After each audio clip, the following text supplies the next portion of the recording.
I'm Rotaract Upeksha Dissanayake. Welcome to the 2025 edition of Center Stage, the annual fun-filled interview series exclusively done by the Rotaract Club of University of Colombo, Faculty of Management and Finance. For another episode of the series, we have an exceptional and extraordinary person joining us here. He is someone who truly lives in the moment, embracing life with enthusiasm and brings sense of joy wherever he goes.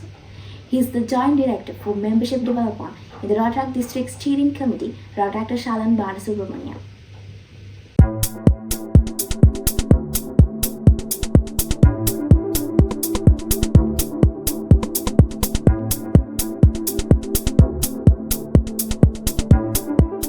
Let's start with the dose of fun questions. Okay. The first question is, if you get a chance to invent a fictional word of your choice, where would it be and what would be your character? Fictional of my choice. I mean, it will not be fictional, but I would imagine myself in a football field on a Champions League final and scoring a winner.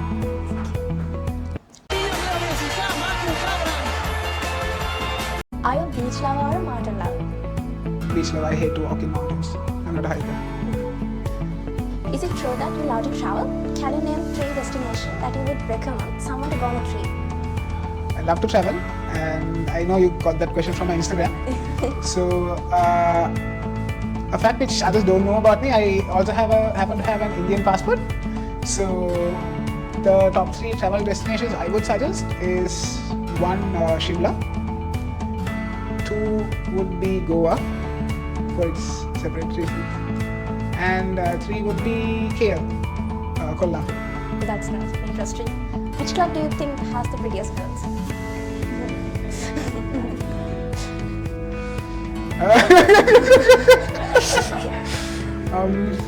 See, all girls are pretty, in their own way. So, to give a safest answer, FMF has really pretty girls. Nice. Which place in Sri Lanka has the most authentic food? I'm also a vegetarian, so I would say I like the Adayar Ananda Bhavan. It is in Manandrai. So yeah, it's a vegetarian restaurant, Indian restaurant. Alright.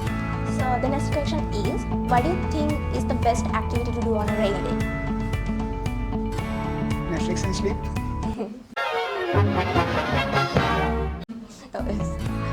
How was Rhodesia 2024? Can you describe the experience?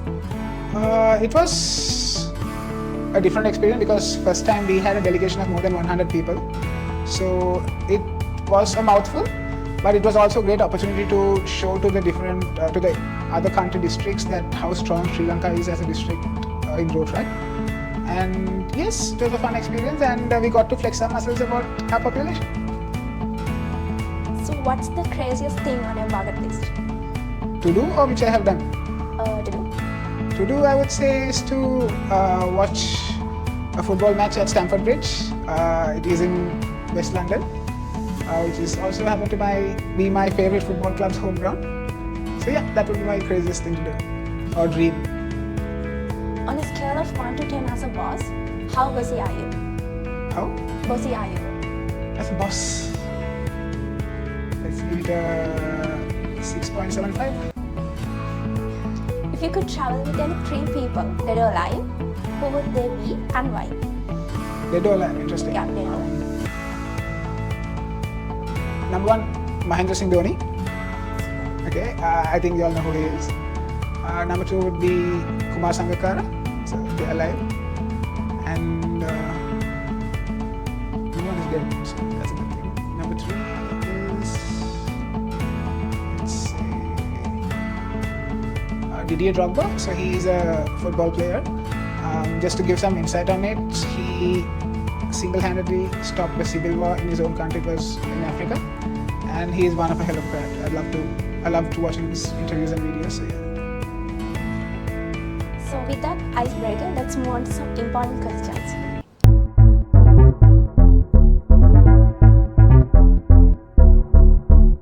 The first question is, what's the piece of advice you wish to had known when you first joined Rotaract? Which I would have known when I joined Rotaract. Yeah. Yes. I wish someone told me to take things smoother.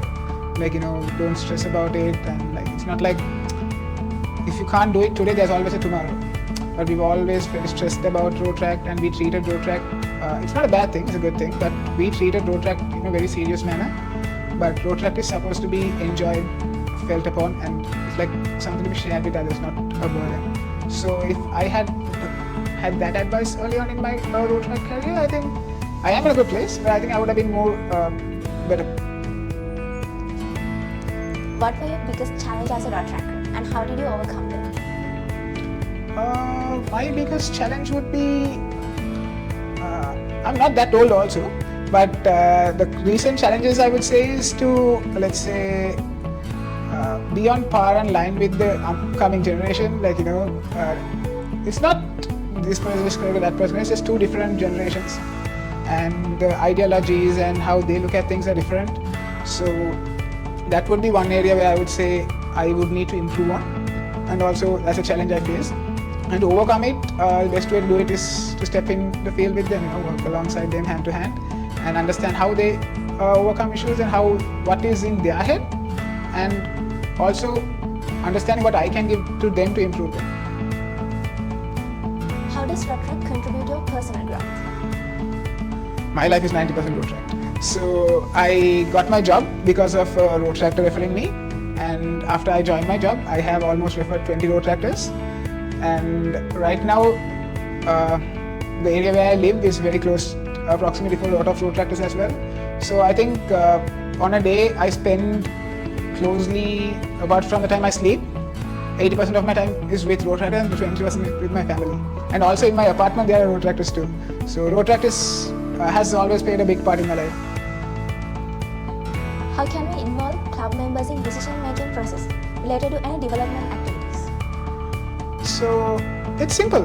We don't have to complicate things, like there's a hierarchy. Let's say the board has to do this, the HQ has to do that. You share information in a very particularly private level, but involving club members is something very important, because that's what makes you strong as a club. If you don't have members, you don't have a club. If you don't have a club, you don't have a district.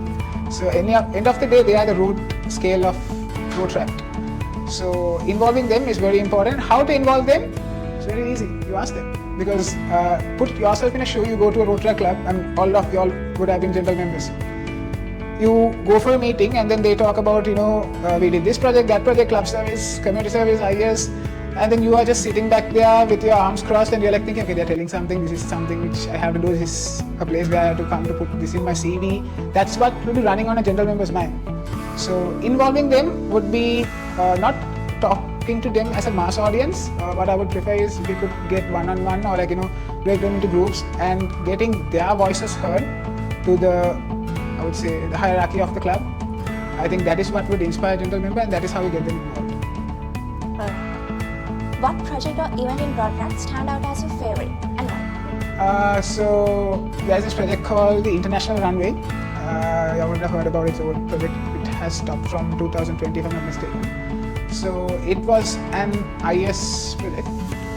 This was done by Rotaract Club of ICBT, which I was a member back then. So the project is a fashion show where the teams had to represent a culture of a country. And it was just not that. There was too much depth into it. Like from the costumes, and from their show they get the costumes too. And those places, like say, were, if my memory is correct, it was about underprivileged villagers who had sewing machines, so the clothes were taken from them, so it was creating a business opportunity. So that was one of my favorite projects, because I was the IS director back then of the club. And also, one other reason I liked that project was the project happened today, and tomorrow we had lockdown. So when we went to lockdown, the last thing in our minds was the project, and it was there for a long time, the entire lockdown was finishing. So yeah.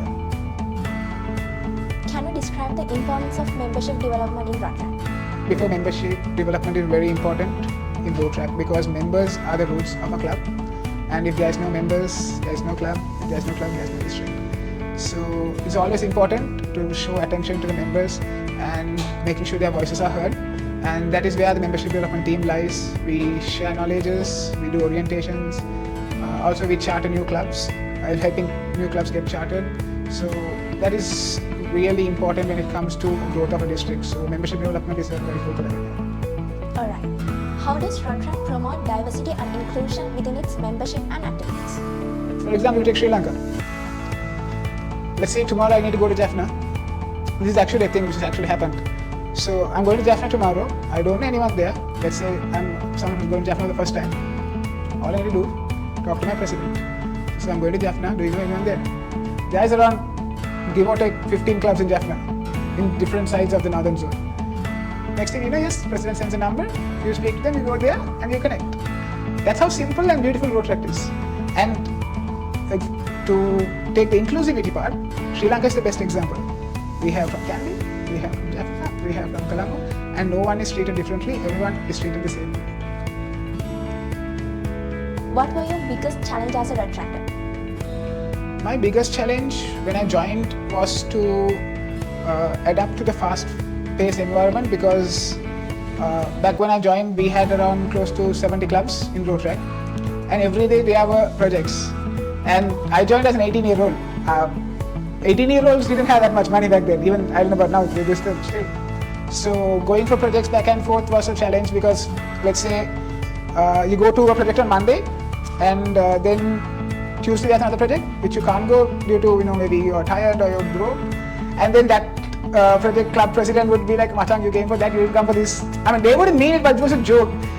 When it goes on to an 18-year-old, the effect it has is, okay, shit, I didn't do this, so I should do that. So that was one of the challenges which I had in early years, but now I think after prioritizing stuff, it's been overcome.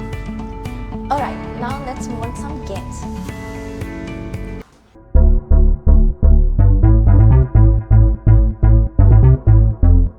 Game is Guess by Emoji. Guess by emoji. Yeah. We'll flash some emojis and few letters on the screen, and you have to guess the word or phrase. Okay. Are you ready? Okay. The first one is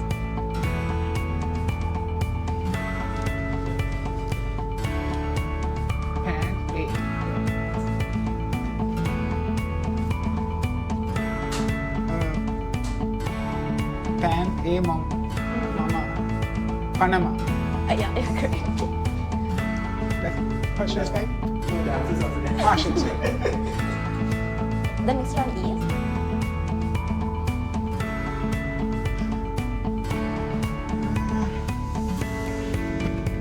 is Seahorse? yes. And the next one is World Cup? yes, yeah, correct. And the next game is backward storytelling. Okay. You'll tell a fun story but backwards. Start with the N and U. Unveil, it's like a mystery or plot gone wrong. Okay. We'll give a pen and paper, write your story. Alright. And just you have to tell it in backwards. Okay.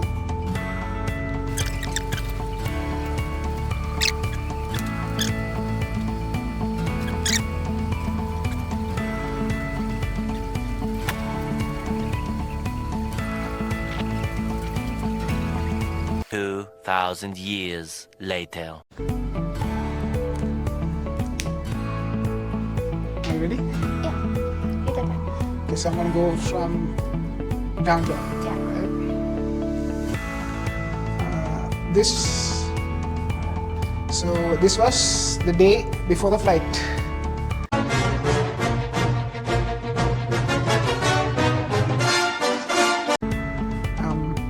It was a different country, so I did not know any proper place.